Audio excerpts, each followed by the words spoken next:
हम ये नहीं ढूंढते ईश्वर क्या है, कौन है। किसी ने कहा राम है, हमने कहा ठीक है। किसी ने कहा कृष्ण है, हमने कहा ठीक है। किसी ने कहा शिव है, हमने कहा ठीक है। किसी ने कहा नहीं नहीं निराकार है, हमने कहा ठीक है। ढूंढा नहीं है आपने, ये आपका अनुभव नहीं है, ये आपकी शोध नहीं है। You haven't investigated into this element. इसीलिए बहुत लोग कहते हैं देखो जी, एक ने कहा चलो बहन जी सत्संग है गुरु माँ का सुनने चलते हैं।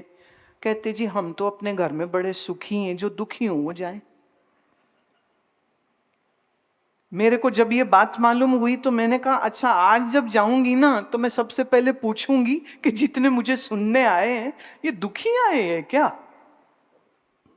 पर लोगों के अंदर धारणा क्या बन गई है कि कुछ दुख हो तो संतों के मंदिर में जाओ, कोई दुख नहीं है तो क्यों जाओ।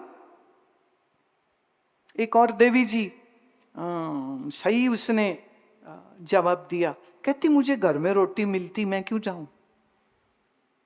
मंदिर क्या रोटी खाने जाते हो। मंदिर गुरुद्वारे जाने का ये मकसद बिल्कुल नहीं हो सकता है, जिसका है वो बिल्कुल गलत है।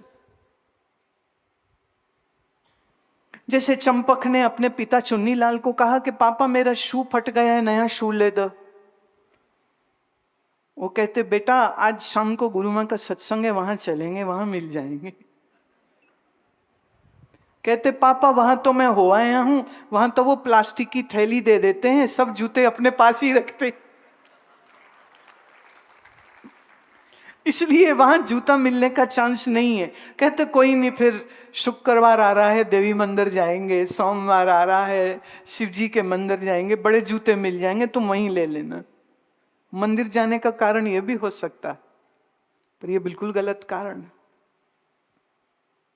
मंदिर जाने का कारण होना चाहिए या तो उस इष्ट में आपकी आस्था है, इसलिए आप उस इष्ट का ध्यान करने, दर्शन करने, सुमिरन करने जा रहे हैं, या आप मंदिर में या किसी धर्म स्थान में या गुरुद्वारे में तब जाइए अगर वहाँ कोई महात्मा आया हो और वो महात्मा आपको सत्य का, ज्ञान का, गीता का, उपनिषद का बोध करा सकता हो तो आपको जाना चाहिए। अभी मैं जब महात्मा कह रही हूं तो आपके दिमाग में कोई दाढ़ी वाले बाबा जी अगर आ रहे हैं तो मैं उसमें फिट नहीं होंगी। सो अफसोस तुम्हारे लिए अगर तुम कोई मेल ढूंढ रहे थे। वैसे मैं आपको बताऊं, भारत में जब लक्ष्मी माने धन की जब की चाहना से कोई पूजा करना चाहे तो वो पूजा किसकी करता है? लक्ष्मी देवी की। और जब शक्ति की जरूरत हो तब किसकी पूजा करता है? मां दुर्गा की। और जब ज्ञान चाहिए हो तो किसकी पूजा करता है? मां सरस्वती की। तो अकल भी देवियों के पास है, शकल भी देवियों के पास है, धन भी देवियों के पास है, यश और विजयश्री भी देवियों के पास है। और उसके बाद कोई भारतवर्ष में ये कहे कि स्त्री ज्ञानी नहीं हो सकती, स्त्री ब्रह्मज्ञानी नहीं हो सकती, तो इससे बड़ी मूर्खता की बात कोई और हो नहीं सकती। आपको नहीं मालूम, शुरू के वर्षों में 1987 से भी पहले लगभग 83-84 से मैं जनता में जाकर के, संगत में जाकर के बोलना शुरू हुई। और जब मंच बड़े हो गए और सभाएं बड़ी होने लग गई तब मेरे सामने जर्नलिस्ट अक्सर और कई बार लोग अक्सर ये प्रश्न पूछते थे कि आप अपनी सभा ओम से शुरू करते हैं, स्त्री तो ओम बोल नहीं सकती। मैंने कहा मूर्खा, ये तन्नू किने दसिया? जिसने बताया है तो उसको लेके आ, अगर कहीं पढ़ा है तो उसको लेके आ, और अगर पढ़ा कहीं नहीं, जाना कुछ नहीं, तो ये फालतू की बात क्यों करते हो तुम? विचार का सम्मान हमारे देश में हुआ है और विचार करना भी चाहिए। तो हम परमात्मा उसको नहीं मानते हैं जो कहीं दूर किसी 7वें आसमान पे रहता है, जिसे मिलने के लिए तुम्हें मरना पड़ेगा। मैं अमेरिका में अभी थी, वहां एक बहुत बड़ा बिलबोर्ड मैंने पढ़ा, उसमें लिखा था beyond the death God is waiting for you. Beyond the death God is waiting for you. मैं शुक्र है हम भारत में हैं, हम तो अपना भगवान जीते जी प्राप्त कर लेते, उसके लिए हमें मरने की जरूरत नहीं है कि मरेंगे तो भगवान से मुलाकात होगी। अब ऐसी बात है कि या तो आप उस पर यकीन कर लो या आप उस पर यकीन न करो। तो ईश्वर परोक्ष रहा है, जो वो पंथ मत संप्रदाय हो सकता है जो ईश्वर को साक्षात तुम्हारे ही भीतर मौजूद है, ये जो जन्मा दे, ये जो तुमको बता दे, वही वैदिक ज्ञान होता है, वही ब्रह्म ज्ञान होता है। और ये ब्रह्म ज्ञान चीजों को उधार नहीं रखता कि मरने के बाद नहीं, अभी के अभी।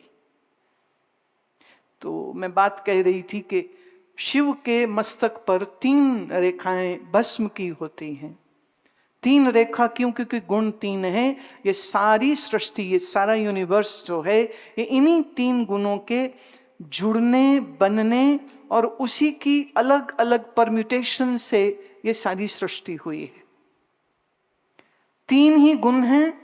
और इसी तरह प्रोटॉन, इलेक्ट्रॉन, न्यूट्रॉन, वो भी 3 ही हैं।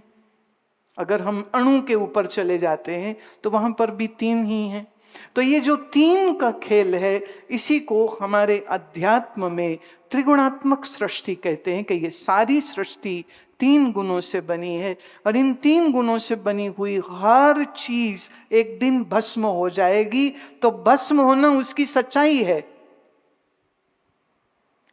भस्म होना उसकी सच्चाई। ये शरीर तुम्हारे सामने बैठा है, बोल रहा है, बात कर रहा है, देखने में ठीक ठाक है, ये पर एक दिन ये आएगा जब ये शरीर प्राणहीन हो जाएगा। और प्राणहीन शरीर हो जाएगा तो क्या करेंगे? फिर तो उसका दाह संस्कार करेंगे। और दाह संस्कार की बात आती है तो मैं एक बात बहुत ज़रूरी आज कहना चाहती हूँ, और वो ये है कि हर शहर में, हर टाउन में इलेक्ट्रिक क्रेमेटोरियम होना चाहिए। बिजली का शव दाह ग्रह होना चाहिए। नहीं तो मरने वाला हर एक मुर्दा अपने साथ एक पेड़ को मार के जाता है। एक पूरा पेड़ लगता है एक मुर्दे को जलाने के लिए। अगर रोज के 20 भी, किसी भी 20 तो मैं बड़ा कम आंकड़ा कह रही हूं, तो 20, 30, 50 जितने भी मनुष्य अगर मर रहे हैं तो जानिए कहीं किसी जंगल, कहीं किसी स्थान पर वो 50 पेड़ कट रहे हैं। और जब यूं 50-50 पेड़ सब जगह कटते रहेंगे तो आप देख ही रहे हैं इस समय हम सब लोग गैस चेंबर में बैठे हुए, सांस लेनी मुश्किल हो गई है। तो थोड़ा सा इस चीज के ऊपर गौर करने की जरूरत है। जहां पर भी इलेक्ट्रिक क्रेमेटोरियम नहीं है, मैं इस मंच से ये प्रार्थना एडमिनिस्ट्रेशन को, पॉलिटिकल पार्टीज को, स्टेट की, सेंटर की जो है, मैं उनसे निवेदन करती हूँ कि भारत को अब इलेक्ट्रिक क्रेमेटोरियम की आवश्यकता है। अगर हमें पर्यावरण को बचाना है, अगर प्रदूषण से बचना है, तो हमको इस विषय पर बहुत अच्छे से सोचना पड़े। कई लोग कहते हैं लो जी वो जो लकड़ी वाली चिता में जब जाएगा ना तो फिर सीधे स्वर्गानु जाएगा। मैं किन्ने क्या, किसने बोला ये कि वो सीधे स्वर्ग में जाएगा और इलेक्ट्रिक क्रेमेटोरियम में जाएगा तो नर्क में जाएगा? एक बात बताओ, स्वर्ग से लौट के कौन आया तुम्हारा रिश्तेदार? बताओ। या नरक से लौट के कौन आया रिश्तेदार जिसने बताया कि वहां पर ये हो रहा है? आवश्यकता इस बात की है कि हम अपने मोक्ष की अगर फिक्र करते हैं तो अपने अज्ञान को दूर करें, ब्रह्म ज्ञान की प्राप्ति करें। जीते जी परमात्मा क्या है वो जाने, वो समझें, वो उसकी प्राप्ति करने पर आपको न स्वर्ग का मोह रह जाएगा, न नरक की कोई चिंता रह जाएगी, क्योंकि तुम जीते जी मुक्त सीता मैया के पिता ऋषिराज जनक की तरह एक मुक्त पुरुष, एक मुक्त स्त्री होकर के जी सकते हो। हम मरने के बाद वाली मुक्ति के ऊपर विश्वास भी नहीं करते। ज्ञान ये कहता है मोक्ष वही है जो जीते जी तुम अनुभव कर सको। जो जीते जी अनुभव नहीं किया तो फिर बाद की बात तो झूठ है, गप है, और हम इस गप को स्वीकार नहीं करते।